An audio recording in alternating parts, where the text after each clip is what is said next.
The sudden closing of the Delbridge Museum of Natural History at the Great Plains Zoo has shocked many in the Sioux Falls community. A little over a week ago, the zoo released a statement saying as the displays age, there's more potential for chemical exposure. Out of an abundance of caution, they are decommissioning the collection.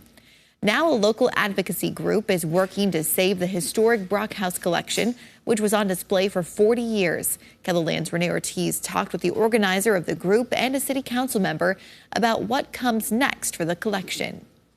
Jason Hack is a fan of taxidermy. When he was young, he and his family would often visit the Delbridge Natural Museum. We would go to the museum and just see the animals and just admire and get intrigued.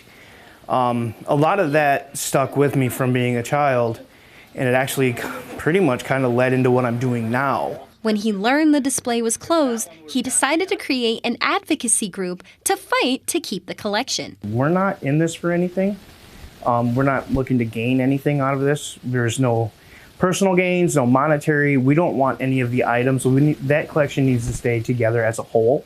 The group plans to advocate to keep the collection at upcoming city council meetings. Councilmember Pat Starr says this is the right move and input is needed from the community of Sioux Falls. We need to hear from the public and how important it is to preserve this collection, and hopefully we haven't let it go too long that we can't do it.